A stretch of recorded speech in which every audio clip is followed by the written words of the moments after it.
jirtu jirtu jirtu jecha Hacaaluu Hundeessaati.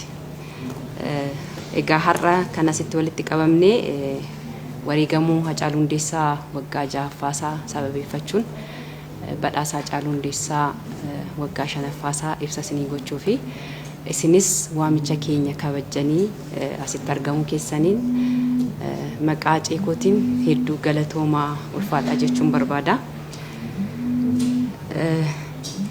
Badhaasni Hacaaluu Hundeessaa kan adeemsifamu wareegamuu Hacaaluu Hundeessaa sababeeffachuun ka'umsa godhachuun qophii kana kan qopheessu faawundeeshinii Hacaaluu Hundeessaati.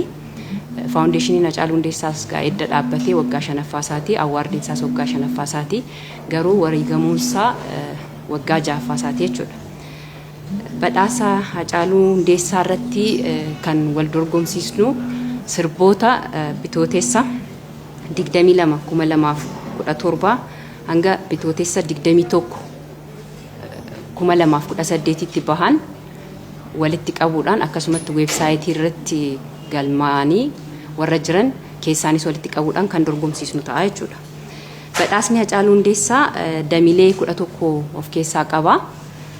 Damiileen kunis albama waggaa, wallee aadaa, wallee ammayyaa, weellisaa cimaa, weellisaa cimtuu, weellisaa cimaa or cimtuu haaraa,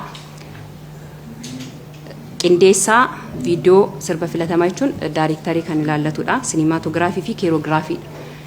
Isaan kuni damiilee 11 jechuudha. Akkasumas itti dabalataan kan badhaasa Hacaaluu Hundeessaa adda godhu aceen yeroo lubbuudhaan jiru namoota irraanfataman fa'aa yaadata ture. Leegaasii isaa kan itti fufsiisuudhaaf muuzikeerii fi laayiftaayimii qaba of keessaa jechuudha. Sirboonni dorgoman akkuma duratti isinitti himee bitootessa 22,2017 hanga bitootessa 21,2018 jidduu kan jiranidha. Haalli calallii walumaa galatti kan albamoota 3 dabalatee sirboota 250 kan ta'anitu walitti qabame. Isaan keessaa ogeeyyotaan yookaan immoo warra dhimmi ilaallatuun calalamaniit gara abbootii seeraatti deemu. Abbootiin seeraa damiilee 11 irratti hirmaatan 32 ta'u. Haalli calalliisaa yookaan immoo haalli qabxii kennansaa marsaa 2 qaba. Marsaan lamaan suni inni dura akkuma jirutti sirbi hundumtuu edda walitti funaannamee booda koreen jira, ogeeyyoonnis jiru, isaan taa'anii calalaniitu abbootii seeraatiin damiilee ilaallatuun ergama jechuudha. Abbootiin seeraa damee tokko keessatti 5 hanga 7 kan ta'anii hirmaata. Marsaa lammaffaan edda sirboonni dura calalaman sun deemanii booda abbootiin seeraa yookaan ogeeyyoonni qabxiitti kennaniitu deebisu. Edda deebi'ee booda qabxiin sun walitti dha'amee toopiteeniin ba'a. Toopiteeniin edda ba'ee booda toopiteeniin sun deebi'ee abbootii seeraatti deema. Abbootiin seeraa edda qabxii kennanii booda toop 5tu ba'a. Toop 5n edda ba'ee booda uummataaf gara uummataatti uummanni sagalee akka kennu gara uummataatti deema jechuudha. Sagaleen abbootii seeraa yookaan ogeeyyiidhaan kan ilaalamu parsantii 90, parsantiin 10 kan uummataati jechuudha. Filannoo uummatatti bahan keessaa yookaan immoo uummanni sagalee itti kennu 6dha. Isaanis albama waggaa, wallee aadaa, wallee ammayyaa, weellisaa cimaa, weellistuu cimtuu, weellisaa cimaa or cimtuu haaraa isaan kana 6 ta'u jechuudha. Damiileen immoo 5 hin bahan gara uummataatti hin bahanii ogeeyyiidhuma seeraatiin yookaan abbootii seeraatiin kan ilaalamanidha.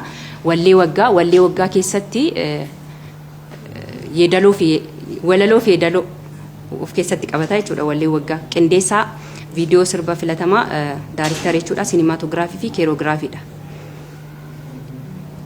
Akkuma duratti isinii ibse sirboonni kun kan walitti qabaman irra deebi'ee akka sirriitti ifa ta'uuf uummataafis ta'ee isiniif ibsachuu kiyya weebsaayitiidhaan kan galmaa'an jiru.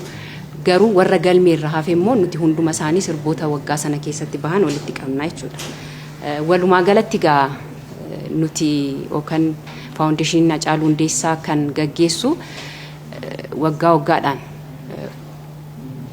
wareegama acee ilaallatee yoo ta'u waggaa 6ffaasaati isiniin jedheera. Kun immoo waggaa 5ffaasaati. Egaa qophiin keenya amma yoonaa qopheessine yookaan keessa deemne kana kan fakkaatu yoo ta'u walumaa galatti seenaa rirminyaatu akkuma ceen jedhee nutis kaa seenaa isaa amma dandeenyu amma isaa ta'uu baannis amma dandeenyutti fufsiisna jenneetu deemaa jirra. Galatoomaa jechuun barbaada.